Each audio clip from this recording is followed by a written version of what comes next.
Hello সবাইকে, welcome once again আমার channel কুসুমিস lifestyle.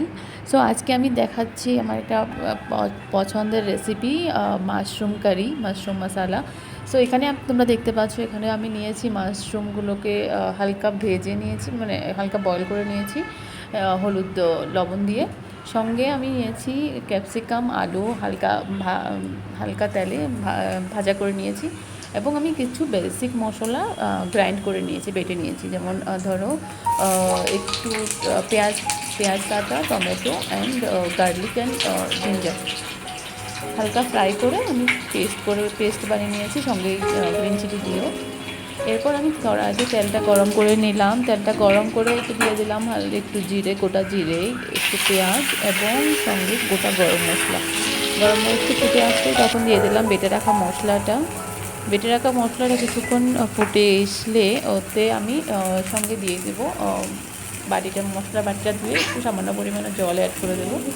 এবং এর আগে আমি দিয়ে দিয়েছি এখানে যেগুলো বেসিক মশলাগুলি, যেমন ধরো হলুদের গুঁড়ো, এরপর জিরের গুঁড়ো, ধনে গুঁড়ো, শুকনো লঙ্কার গুঁড়ো, সবগুলি দিয়ে এগুলিকে আমি ভালো করে হালকা হাতে নাড়িয়ে এবার এর সঙ্গে জলটা, যে মশলার বাটি ধোয়া জলটা আমি অ্যাড করে দেবো।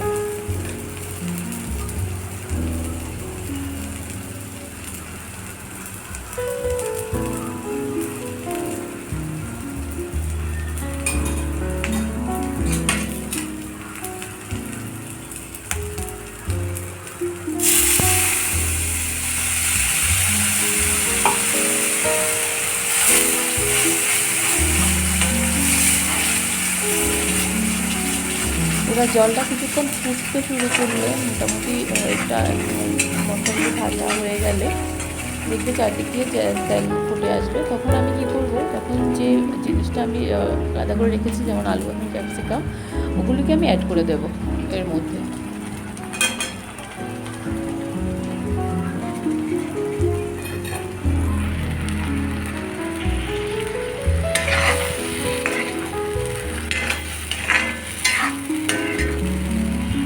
অ্যাড করে ভালোভাবে নাড়িয়ে ভালোভাবে এগুলো মশলার সঙ্গে আলু এবং ক্যাপসিকামটাকে মিশিয়ে দেবো। কিছুক্ষণ রাখার পর আমি এবার যে মাশরুমটা রেখেছি, মাশরুমটাকে আমি মিলিয়ে দেবো, মাশরুমটাকে আমি অ্যাড করে দেবো।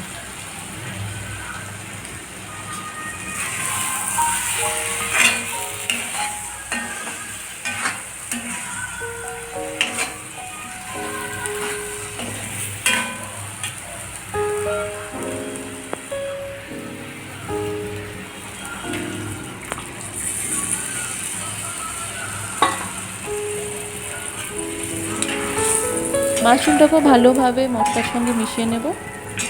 কিছুক্ষণ ভালোভাবে মিশিয়ে রেখে দেবো এভাবেই, আঁচটা মিডিয়াম করে।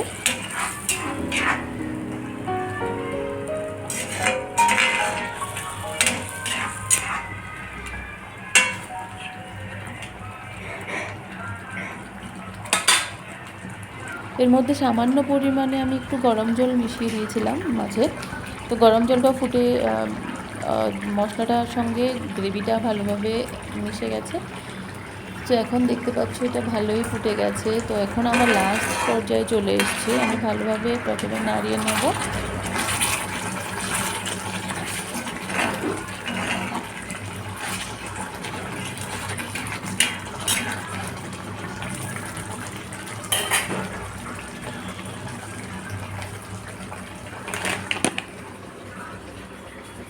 এখন লাস্ট পর্যায়ে আমি কি করব, গ্রেভিটা রেডি হয়ে গেছে। এখানে আমি কিছুটা পরিমাণে শুকনো কাসুরি মেথি ভালোভাবে ছড়িয়ে দেব। ছড়িয়ে দিয়ে আমি গ্যাসটাকে অফ করে দেবো। আর বেশি ফোটাতে হবে না, তাহলে ফ্লেভারটা চলে যাবে। আমি জাস্ট গ্যাসটা অফ করে দেবো আর এভাবেই রেখে দেবো। কিছুক্ষণ রাখার পর এই দেখো আমার প্লেট রেডি হয়ে গেছে রাতের খাবারে। এখানে আমি নিয়েছি এক টুকরো পেঁয়াজ, বাটি ভর্তি করে ক্যাপসিকাম, আলু এবং সবজিটা, মাশরুমের সবজিটা, এবং দুটো রুটি। That's for it today. আর তরকারিটা আমি জাস্ট এখন তোমাদের দেখাবো, মানে খেয়ে কীরকম হয়েছে। এটা অসাধারণ টেস্ট হয়েছে। তোমরাও ট্রাই করে দেখতে পারো এবং প্লিজ লেট মি নো তোমাদের ওপিনিয়ন যদি কিছু থাকে, আমি যদি কিছু ভুল বা ত্রুটি হয়ে থাকে প্লিজ জানাবে আমাকে। Thank you for watching, thank you so